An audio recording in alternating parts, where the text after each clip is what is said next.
안녕하세요. 인생의 오후에 찍는 쉼표, 오후 쉼표입니다. 새해가 밝은 지 벌써 2주가 훌쩍 지나갔습니다. 여러분, 새해 첫날 세웠던 다짐들 아직 기억하고 계신가요? 올해는 건강 챙겨야지, 운동 꾸준히 해야지, 책 많이 읽어야지. 이런 다짐들 말이죠. 그런데 말입니다. 혹시 그 다짐들 속에 정작 나를 위한 것은 얼마나 있었나요?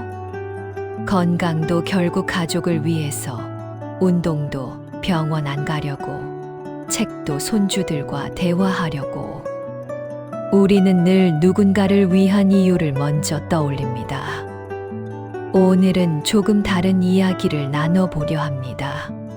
거창한 목표가 아닌 오로지 나만을 위한 아주 작지만 소중한 것들에 대해서요. 자, 편안히 앉으셨나요?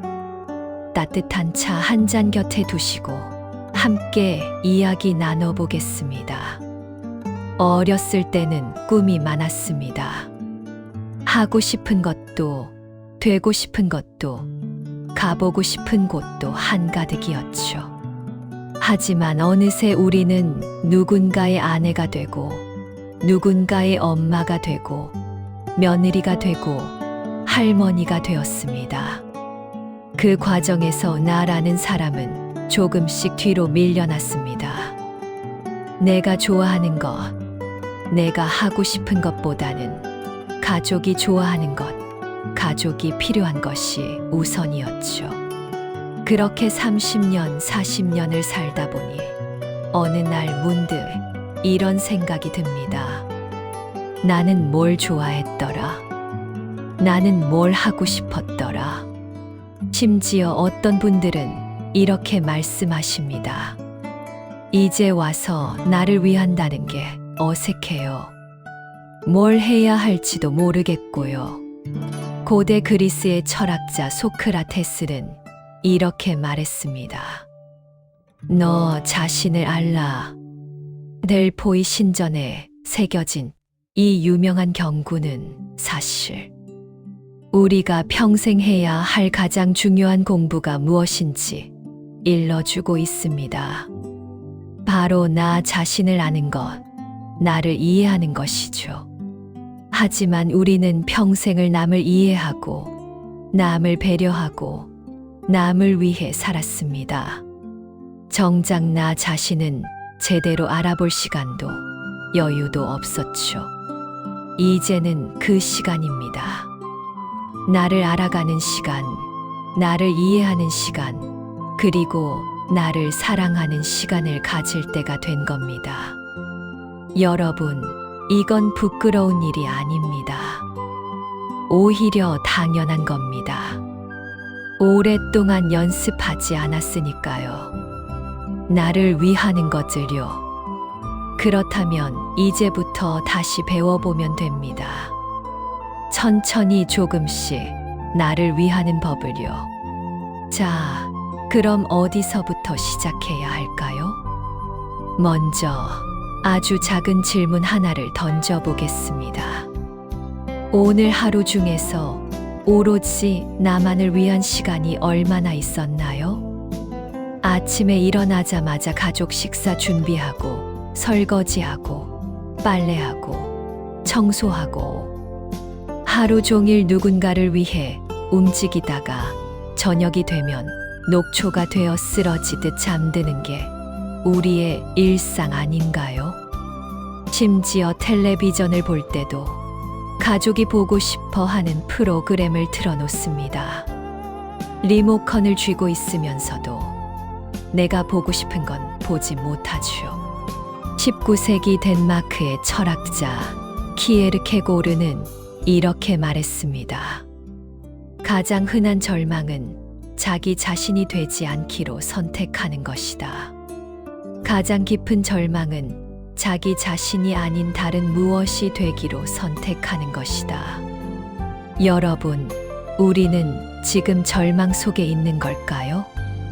나 자신이 되는 대신 누군가의 엄마, 누군가의 아내, 누군가의 할머니로만 살아온 건 아닐까요? 이제는 달라져야 합니다. 하루에 딱 30분. 아니, 욕심 부리지 말고 15분만이라도 오로지 나만을 위한 시간을 가져보는 겁니다. 그 15분 동안은 아무도 나를 방해할 수 없습니다. 설거지도 빨래도 전화도 잠시 미뤄두는 거예요. 그럼 그 15분 동안 뭘 할까요? 창밖을 바라보며 멍 때려도 좋습니다. 좋아하는 음악을 들어도 좋고요. 차 한 잔을 천천히, 정말 천천히 음미하며 마셔도 좋습니다. 중국의 노자는 도덕경에서 이렇게 말했습니다. 무위자연 우웨이즈랄. 억지로 하지 않으면 되지 않는 것이 없다. 아무것도 하지 않는 것, 그것도 하나의 함입니다. 오히려 아무것도 하지 않을 때 우리는 가장 자연스러운 나 자신과 마주하게 됩니다. 그게 뭐가 특별해요? 라고 물으실 수도 있습니다. 하지만 해보시면 압니다. 아무 생각 없이, 아무 할 일 없이 그저 나로만 존재하는 그 15분이 얼마나 소중한 시간인지를요. 처음엔 어색할 겁니다. 이러고 있을 시간에 뭐라도 해야 하는데 하는 생각이 자꾸 들 거예요. 괜찮습니다. 그게 정상입니다. 평생을 뭔가를 해야 한다는 강박 속에 살았으니까요. 하지만 조금씩 익숙해지면 그 15분이 하루 중 가장 평화로운 시간이 될 겁니다. 이제 조금 더 구체적인 이야기를 해볼까요? 올해 나를 위해 해볼 만한 것들을 하나씩 살펴보겠습니다. 거창한 게 아닙니다. 정말 작고 소박한 것들이에요. 첫째, 나만의 취미를 하나 찾아보는 겁니다. 이 나이에 취미요? 라고 하실 수도 있는데, 나이가 많아서 취미를 가지면 안 된다는 법은 어디에도 없습니다. 뜨개질일 수도 있고, 그림 그리기일 수도 있고, 서예일 수도 있습니다. 아니면 베란다에서 작은 화분 하나 키워보는 것도 좋아요. 중요한 건 결과가 아닙니다. 잘하고 못하고도 중요하지 않아요. 그 시간 동안 내가 행복하다면 그것으로 충분합니다. 프랑스의 철학자 몽테뉴는 이렇게 말했습니다. 인생의 가장 위대하고도 영광스러운 걸작은 제대로 사는 것이다.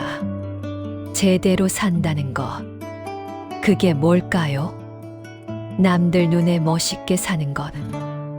돈 많이 벌고 성공하는 것. 아닙니다. 몽테뉴가 말하는 제대로 사는 것은 매 순간을 충실하게 내가 원하는 대로, 내가 행복한 대로 사는 것입니다. 며칠 전 한 구독자님이 이런 메시지를 보내주셨습니다. 저는 70살에 색연필 그림을 시작했어요. 손주 그림책 보다가 나도 한번 그려볼까 싶어서요. 처음엔 동그라미도 삐뚤빼뚤했는데 요즘은 창밖에 보이는 나무도 그리고 꽃병에 꽃도 그려요. 잘 그리진 못하지만 그림 그릴 때만큼은 세상에 나 혼자만 있는 것 같아요. 너무 행복합니다. 보셨죠? 70살에 시작해도 늦지 않습니다. 그리고 잘 그리지 못해도 괜찮아요. 중요한 건 그 시간이 나를 행복하게 만드느냐는 거니까요. 둘째, 나를 위한 작은 사치를 허락해보는 겁니다. 평생을 알뜰하게 절약하며 사셨죠. 나보다는 남편을, 자식들을, 손주들을 먼저 생각하며 사셨을 겁니다. 이제는 나에게도 작은 선물을 해보는 거예요. 비싼 명품 가방을 사라는 게 아닙니다. 그저 평소에 마트에서 너무 비싸네 하며 지나쳤던 그 과일 한 번쯤 사보는 거예요. 아니면 동네 카페에서 커피 한 잔 여유롭게 앉아서 마셔보는 겁니다. 테이크아웃해서 걸어가며 마시는 게 아니라 자리에 앉아서 창밖도 보고 사람들도 구경하면서요. 독일의 철학자 쇼펜하우어는 이렇게 말했습니다. 행복은 우리가 가진 것이나 우리가 하는 것에 있지 않다. 행복은 우리가 무엇인가에 있다. 우리가 무엇인가라는 것. 그게 바로 나 자신입니다. 비싼 것을 가져야 행복한 게 아니라 작은 것이라도 내가 나를 위해 선택하고 나를 위해 쓸 때 우리는 행복을 느낍니다. 그게 무슨 사치예요? 라고 하실 수도 있는데 우리 세대에게는 이것도 충분한 사치입니다. 평생을 아깝다, 낭비다라는 말을 입에 달고 살았으니까요. 하지만 이제는 이렇게 생각해보면 어떨까요? 내가 평생 벌어온 돈인데 나를 위해 쓰는 게 왜 낭비야? 그렇습니다. 여러분이 평생 벌어온 그 돈, 이제 조금은 여러분 자신을 위해 써도 됩니다. 셋째, 나만의 공간을 만들어 보는 겁니다. 집 안에 딱 내 것이라고 할 만한 공간이 있으신가요?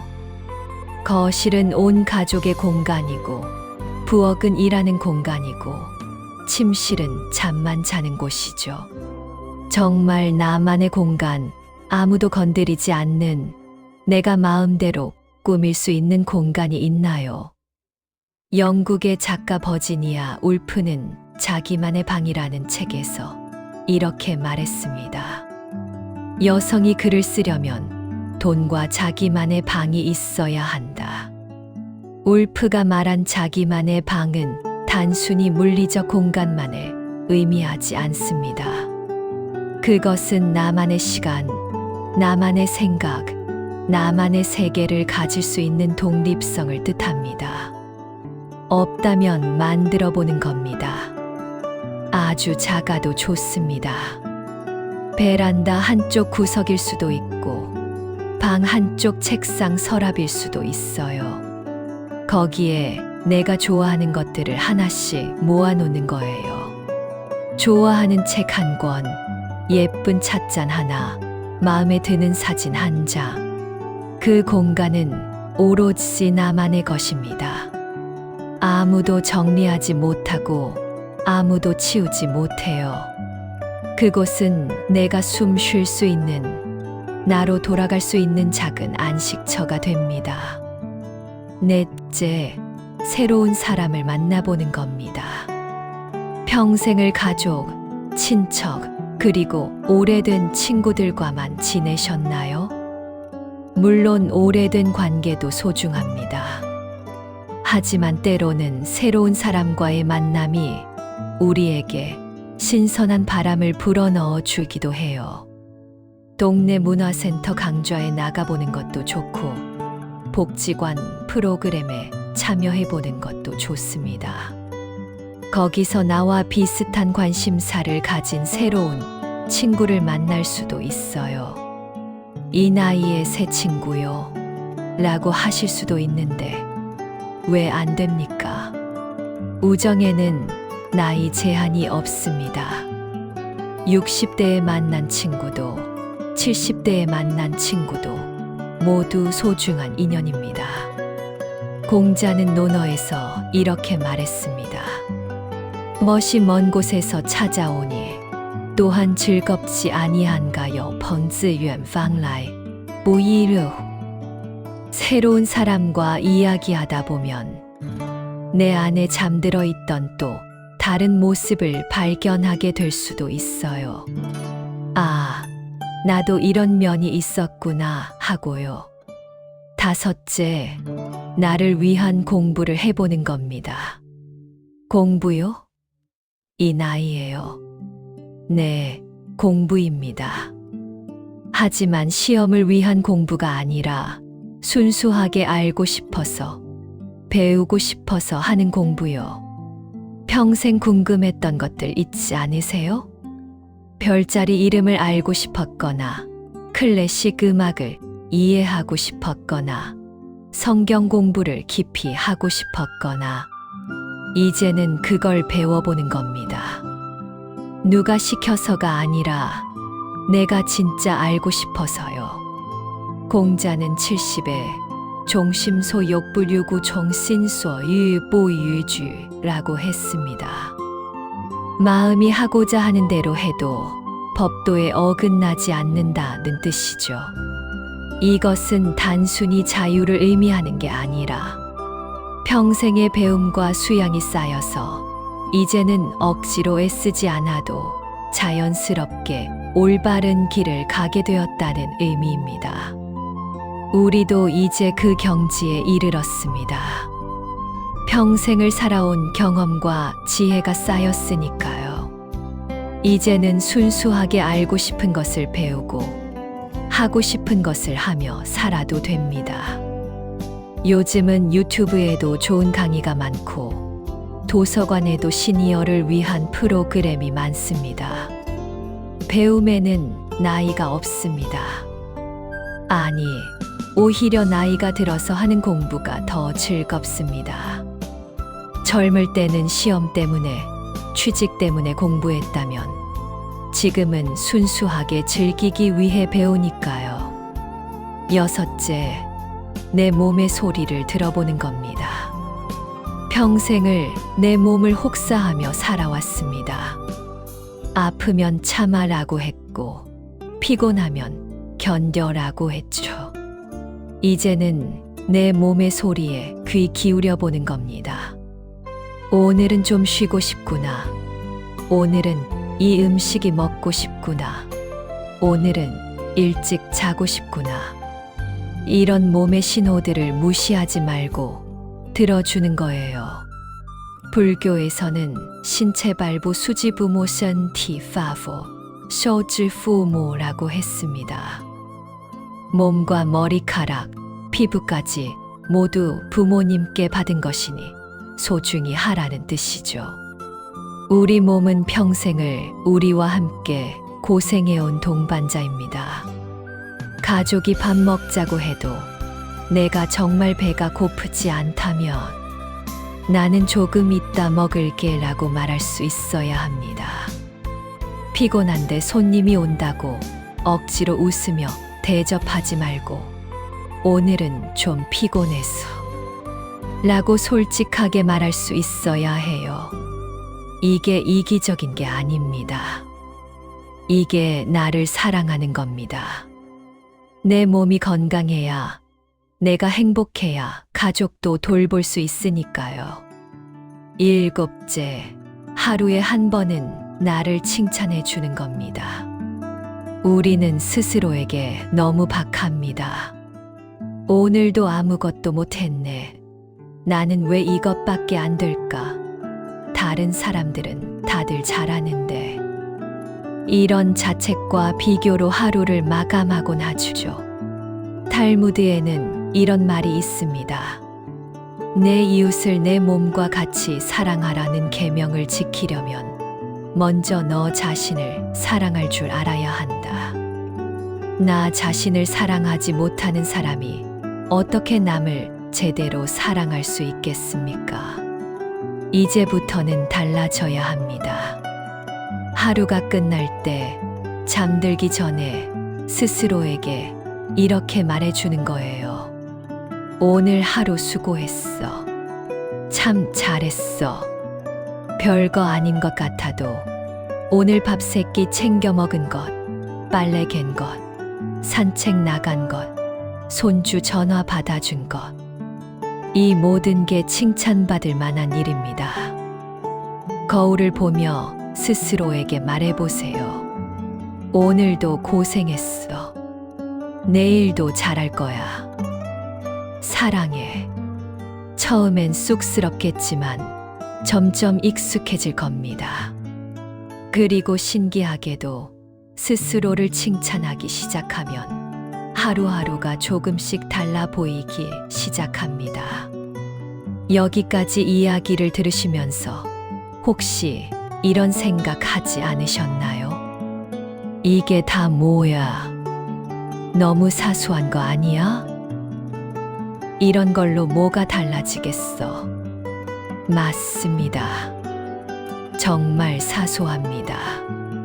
거창하지도 않고 특별하지도 않아요. 하지만 바로 그 사소함이 중요합니다. 우리 인생을 바꾸는 건 거창한 결심이 아니라 작은 실천들의 반복이니까요. 중국의 책은담에는 이런 구절이 있습니다. 큰 악은 작은 선으로도 덮을 수 없지만 작은 선이 쌓이면 큰 덕이 된다. 매일 15분씩 나를 위한 시간을 갖는 것. 일주일에 한 번 나만을 위한 작은 사치를 허락하는 것. 하루에 한 번 스스로를 칭찬해 주는 것.